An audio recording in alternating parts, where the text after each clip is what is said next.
Welcome to episode 2 of From Death to Life podcast. My name is Mario D'Artenzio. I'm the president of Death to Life. We appreciate you guys listening today, and we appreciate you guys listening to our first podcast. And if you haven't heard it yet, it's a story about where we're going to be since our founder, Reese D'Artenzio, passed away in January of 2025. It's a pretty heavy podcast, but I pray that it encourages you big time. But today we are going to get to know the vice president of Death to Life. Her name is Kerry D'Artenzio. Hello. My wife. And Kerry, how are you doing today? I'm doing well. Be here. I'm a little nervous. This is a little scary, but we're doing it. Right on. Yeah, you'll do a great job. Let's do hard things. Let's do some hard things. What I really wanted to do first with you, since this is the first time that you've been on the podcast, is share a little bit about you. Why are you here? Why do you have such a huge heart for people that are struggling with hopelessness and specifically suicidal ideation? Well, why am I here? That's a good question. First, I'm here because you asked. And this is scary, but it feels very vulnerable. So I'm just going to put that out there. So please be gentle with us, everybody. This is scary, but also I'm willing to do it because I want to help anyone who needs it. So putting ourselves out there is important to me. But we've been through it. I'll say we've been through it. We've been through a lot of hard stuff. So I know what it is. I know what it feels like to go through a lot of pain. And I know how hard that is. So it's like when you go through hard things and you are comforted, you are helped by other people, by God.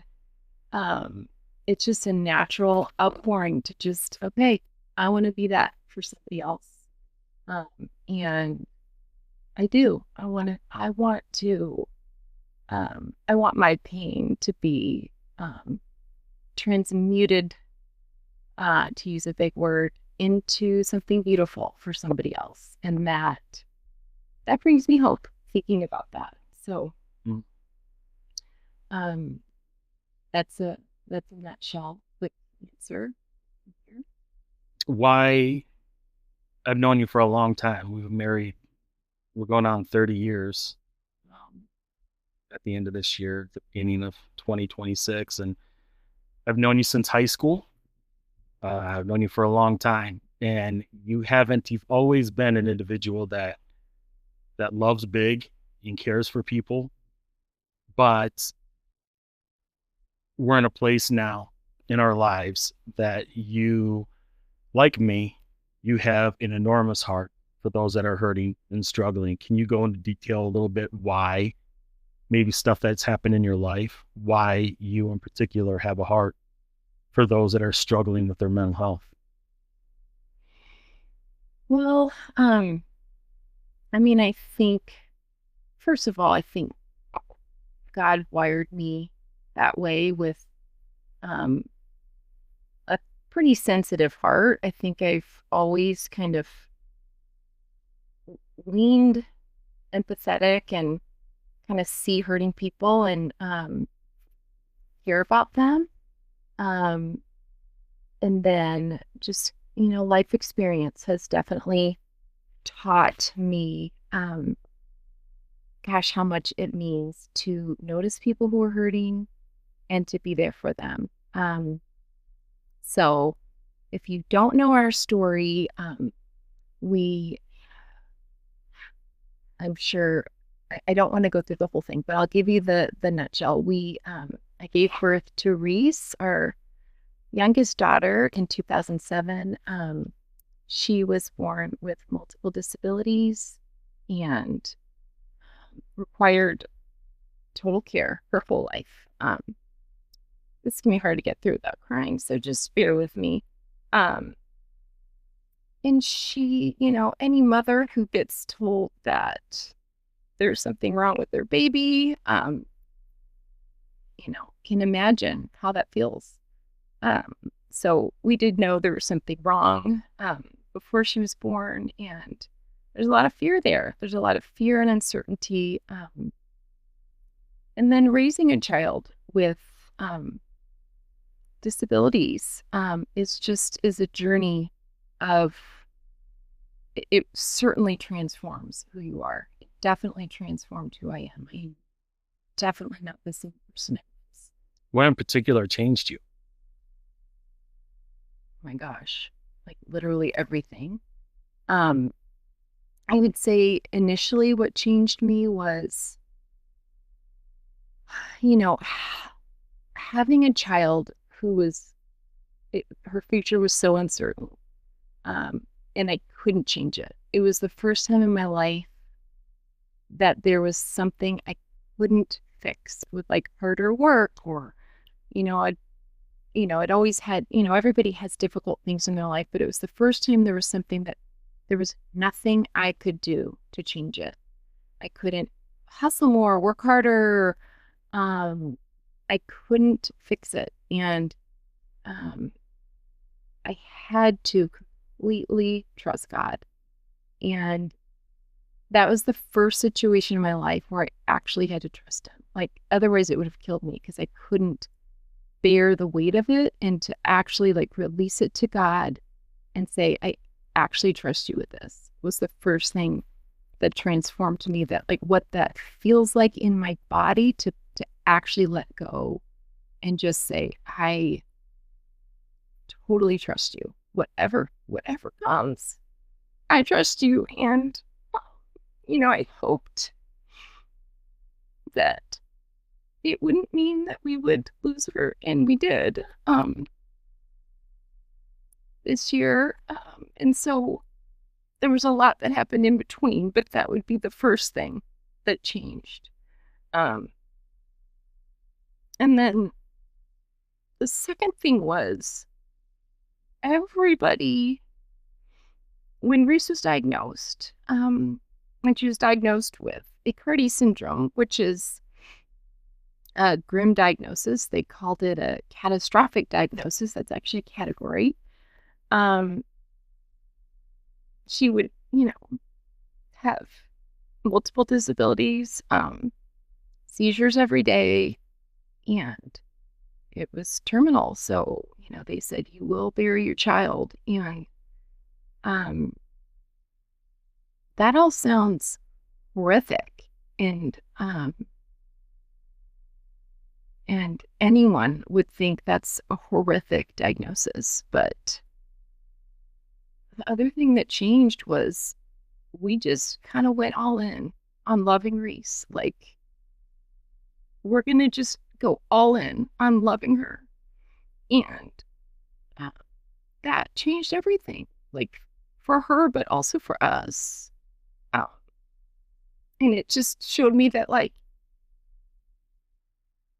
even the worst things can turn into the best things. And she really was just like the best. I don't even know how else to describe her, but like, she was just the best. Like, everything good that I could hope to be. Like, that's what she was.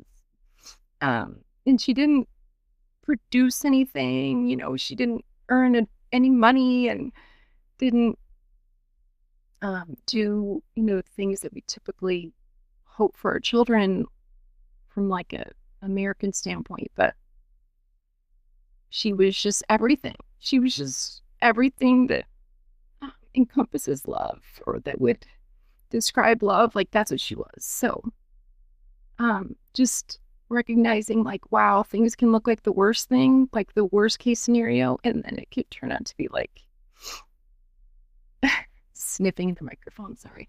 It could turn out to be like the absolute best. And so it just puts life in perspective. Like, yeah, let's just trust God in this. Let's just see. And so that's the second thing. There's so many more. Do you have a question? No, I appreciate you sharing that. I know how difficult it is to share, especially when it's attached to Reese, how much she's transformed our lives. And I've shared a bunch. Anytime we have a speaking event that showcases death to life, or we get an opportunity to share or do podcast, I've always shared about what I was thinking when we were going through that real dark time of uncertainty about the future and everything. And for the first time in my life, there was a genuine fear for what the future was going to hold with having a child with disabilities, or having a child with uncertain health issues. And I went into a really dark place. For the first time in my life, I was, to be honest, I was suicidal. And I thought about ending my life. What was it like for you? I mean, when you were in your darkest place, there was nothing that I could say. There was nothing that any other family could say or friends could say that would make it better. What was it like for you? Yeah, that's what's so hard is like there's nothing anybody can say to make it better. There's nothing. And I didn't know you were suicidal. And that makes me sad. I I remember, I mean, there were definitely days where I would have said, I'm okay if I don't wake up tomorrow. And I consider that on the suicide spectrum. Yeah, I think most definitely. There's a spectrum of having those kind of thoughts, I'm okay if I don't wake up. And then, the other end of the spectrum would be obviously attempting suicide. But I do think that is a concerning thought. I would say that a lot of people have that thought. I think it's common, but not normal. And what I mean by that is at some point in people's lives, they will go through a horrible season. We all do. And I mean, not necessarily as horrible as a child, but I mean, it's the worst, I can say, probably confidently. But I think that is kind of it. When I say it's not normal, I mean it is cause for concern. Like I'm in a dark place if I'm thinking that. If I'm thinking I'd rather not wake up tomorrow, or I'm okay if I don't wake up tomorrow. And I would say to anybody who's thinking that, just tell somebody, just verbalize it to the safest person you know. Just I'm having this thought, I know I'm not okay. And I say that it's common because I want to remove the stigma that because people don't confess those things to each other because there's so much stigma around it and they're afraid. What are people going to think? What's going to happen if I say this? So yeah, I've definitely been in that place. Of course we had 3 younger children, and what I know now is that, young children are a protective factor for mothers. You don't see mothers attempt suicide very often because, these people are relying on me, and we had Reese and she needed me. And so, that wasn't ever a serious consideration for me. But I definitely have been at low, dark places where it's I think the feeling is it's too much. It's too much. I don't know if I can bear this weight. It's just so much. So that would be where I was with that. So you kind of touched on it a little bit, but what would you say to somebody that's listening right now that is in that real dark place, that they have nowhere to go? They think that they're all alone. They have nobody to talk to. Nobody else would ever experience what I'm going through. My world is just way too heavy. what would you say to that individual right now to give them a little bit of encouragement? Well, I think you're not alone. Like so many people are struggling with those same thoughts. So many people. And I hate that. I hate that that's a reality, but it's true.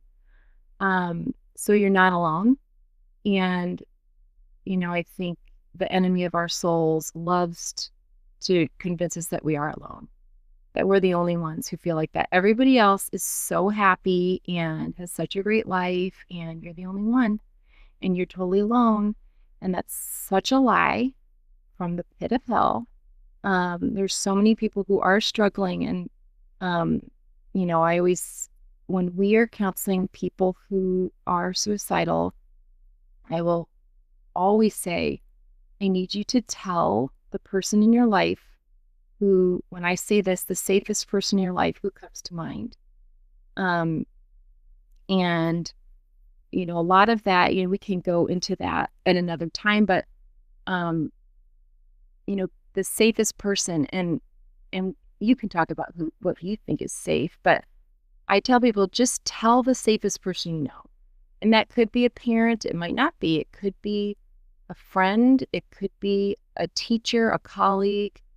Voice it, bring it into the light. Things are healed when they're brought into the light. You're definitely not alone. If you know God and, he's with you in it, talk to God about it, say it out loud, bring it into the light, and tell somebody that you trust. When I think, and what do you think of when I say the safest person you know? What are the qualities that you think of in somebody who's safe? You can be honest. An individual, I mean, I have a couple people in my head that I'm thinking of, and Describe them. they wouldn't try to fix me. Yeah. I mean, they're a safe place where, they're just a sponge. They just want to listen and hear what I'm going through and what I'm struggling with, instead of saying, hey, Mara, you need to do this, that, and the other. You need to follow these steps. I know these individuals will be like, man, I don't get it. I don't understand it. I've never been through it, but I'm here for you. And I think the reason people try to fix it, it's such a natural reaction because, first of all, they want to make it better. Like, Right. I want to make it better for you. Right. And it also can be fear. Like, please don't tell me this is real. Like, I'm scared. I don't know what to do. I need you to be okay. I need you to be okay so that I'm okay. And I think all of us have probably been there at one time. And especially as a parent, it's very scary for a parent to hear that their child is in a dark place. And so they're scared and they want to fix it. Like, so I think that's, you know what's wild though too is, I mean, there are people that I can think of, and it is a very small group of individuals, but a lot of people will say, well, maybe you need to reach out to somebody that has been through a similar situation. And not everybody has been through what we've been through. Not everybody has lost a child or had a child with disabilities. And there are a lot of people out there that have never been through gnarly stuff in their life, but they have that quality where they're amazing listeners. Yes. And very, very supportive and loving and give hope. I mean, just generate hope. And you need to find, I mean, it's difficult if you're listening right now and you are struggling with even thinking of somebody in your life. Maybe we could be that for you. So, I mean, reach out to us at death2life.com, death2life.com, or text us at D2L, D2L and 91627. And you can chat with us and we would be that person for you. But I think that's critical too. I mean, just because somebody hasn't, hasn't lost a child doesn't mean that they can't be, encouraging to us. Well, the first thing I wrote, I was jotting down, the kind of people who are safe, quote unquote safe. And I just mean safe because like, this is somebody who I know can listen to this and can handle it. And there are a lot of unsafe people out there that we need to be careful what we share. Well, safe, like there are unsafe people who are going to go repeat what you said. are going are just not validate what but you're even feeling. just like feeling safe with someone is somebody who listens without interrupting. And that, I'm gonna be honest, that is so hard. It's hard to do and it's hard to find. But you know it when you're with that person. Like, this is the kind of person who knows how to listen. And it's such a gift to just listen to somebody without interrupting them and without hijacking the conversation. Oh, this is like, this is, I'm going to go there. If somebody is sharing something that they're going through and you say, oh yeah, I experienced that. And then you go off on your story. Yeah. Ooh, oof. Please resist. Please resist that temptation. And if you have a similar situation, great. Wait till they're done talking. And you could say, can I tell you about my experience? Yeah. But please don't. And that's conversation. Yeah. I mean, that's really hard because I understand now what you're trying to do is you want to make that person feel like they're not alone. Right. But comparing when somebody's sharing, how they're struggling with losing a child, and then you're sharing, I can suicidal thoughts. Or yeah, I'm struggling with my mental health, and I can relate. I lost my cousin 2 years ago, or I lost a pet, which we've heard, and it's like, maybe kind of keep that, to yourself until the conversation is over, and you can kind of share, hey, maybe I can relate a little bit, but I mean, it totally steals. It sucks the air out of the room if people do that. And I honestly have a tendency to do that because I'm a fixer, and I have to, it's really hard. It is a skill. So I would say, give yourself a test tonight and see what kind of listener am I, and sit with your loved ones at dinner and just ask them a question and just listen until they're done talking and don't say a word. And just see, like, if you can do that. It is very hard, especially if somebody's telling you something that is emotional. The other things that I think are really important are somebody who's non-judgmental, and can allow you to have a different opinion from them.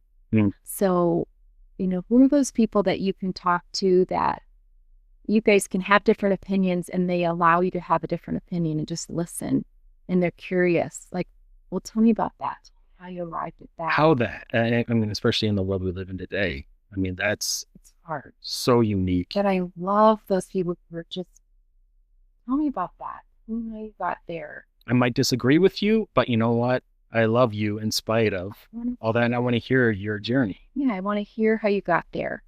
And it's hard. I think in listening, sometimes it can be really hard because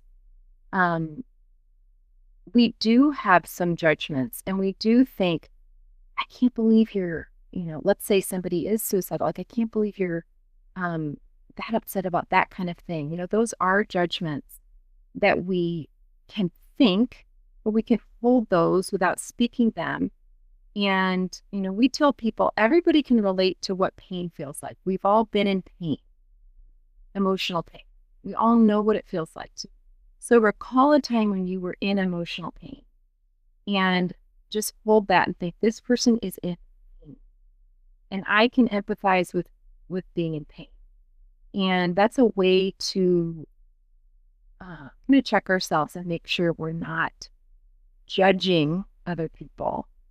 I think two other things I kind of went on to. Go ahead. Keep going. So, how to be the kind of person that somebody thinks of. Like, I always think I want to be the kind of person that somebody thinks of if someone were to say to them, who's the safest person you could think of? And the other two things are someone who doesn't gossip. If I'm around somebody who's gossiping or talking negatively about somebody else who's not there, I'm thinking, oh, well, they're not trustworthy. This is someone who would repeat what I'm going to say. So I think that's really important. And who's not defensive, like somebody who's not defensive. A lot of times I've noticed this. I've noticed this in grief, if I share with somebody something that has been hurtful or, like this type of situation, that's not even about them. I notice people get defensive because they think, well, maybe I've done that in the past, and kind of defend instead of just validating. That's the word I'm looking for. Validating. You can validate what somebody is experiencing without agreeing with it. So, for example, if somebody's like, we get a lot of kids who come to us who are suicidal because somebody broke up with them. And as an adult, we have perspective, but teenagers don't necessarily see beyond what they're feeling right now. So right now, it's so much pain, I can't see that I'm ever going to come out of this. But as adults, we're like, you're going to get past this. But if somebody's in the middle of it, so like validation would be like just saying, I can see how hurt you are, and I know that you're in so much pain. You can validate that this person is in so much pain without saying, you shouldn't feel that way. You're going to get beyond this. This is how it's going to be. You can validate the pain. You can validate how somebody is feeling without agreeing that the way they're feeling about it is right. Does that make sense? Yeah. So would you say, everything you're explaining there are things that we've learned through our journey with Reese, and having a real heart for those that are struggling with their mental health and just hopelessness and having a broken heart. We can relate to you more than ever. And that's why we launched Death to Life. Reese was born in 2007 and we launched D2L in 2009 after what we'd been through. So if Kerry, what she's saying resonates with you, and you do, like I said before, if you have a circle of people in your life that you can trust and love and that you can approach and share what's going on in your life with, that's amazing. And we challenge you to do that. But if you don't, that's why we launched Death to Life. That's who Death to Life is. We are that place for you. If you don't have anyone, if you feel like you're all alone. But share with me and share with our listeners a little bit. It's always something that you and I, every time we talk about Death to Life and why we launched Death to Life and why we exist, what were the qualities that Reese had that we want to take into the future with Death to Life, with our vision and our mission of who we are? What in particular were the qualities that Reese had that we want to showcase with people that reach out to us? Oh gosh, well, this is going to be hard again. All right, forgive me for crying, but the thing I learned the most from Reese was what unconditional love looks like. And she had it. And there's so much I could say about that, but like what it felt like to be in Reese's presence. She just, you felt it. You felt loved no matter what. And she just knew how to accept everyone as they are. That's one thing. It's just like what it looks like to just accept people as they are without trying to reform them.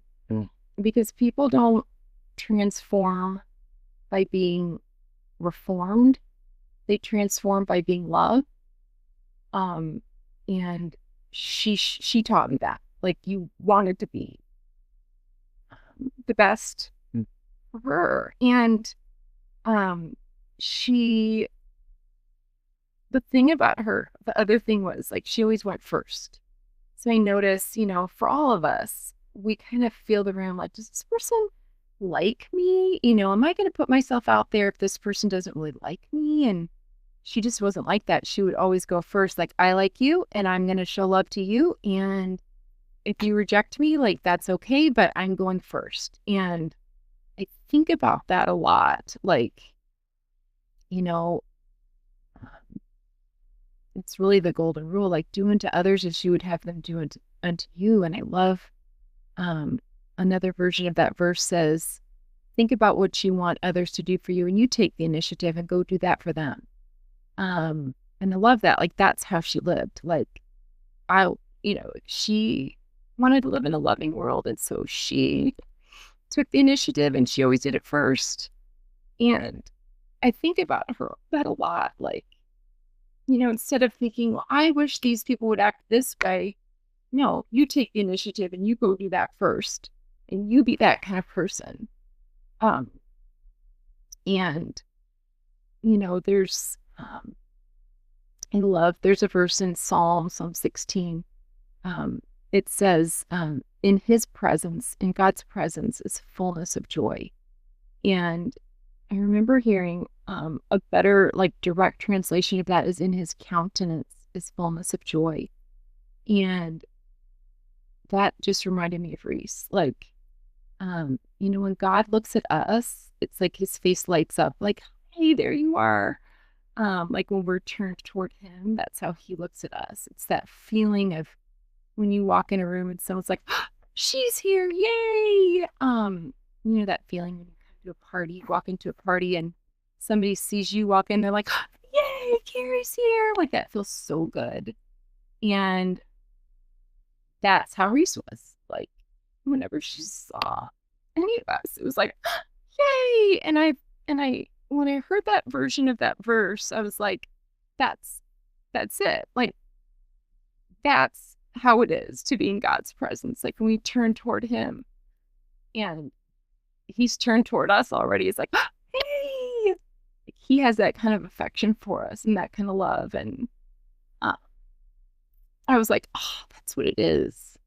That's what Reese reminds me of, because that's how God is toward us. Like, that's what his love for us is like. And so that's a little bit, Reese. Well, thank you for sharing. Yeah, I mean, Reese, and anytime you'd look at Reese, I mean, she would just always give you the most incredible smile, and it had nothing to do with, who you are. I mean, as far as what she could get from you, it was just out of pure love.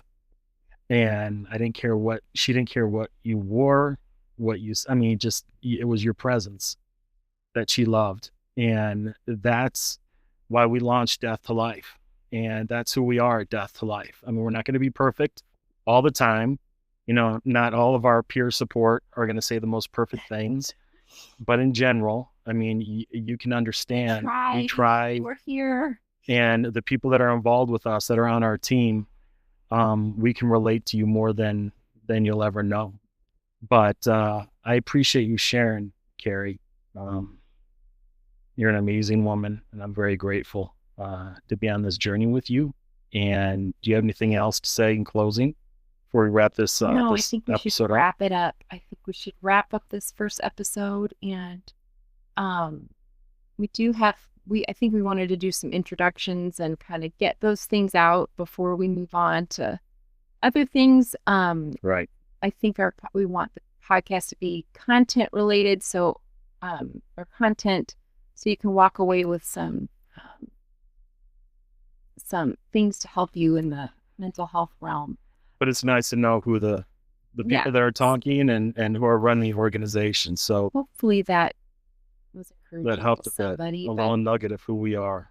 So we'll wrap it up there. And guys, we've said this before, but this is your podcast. Those that are involved with Death to Life, this is we're intentional with getting some content for you. Yep. Tell us what you want to hear about. Tell us the different topics. Email us at 411@death2life.com, 411@death2life.com. And if you're struggling with your mental health and if you need somebody to talk to, text us at D12 91627. We appreciate you guys big time listening, and we'll catch you later. Thanks, guys.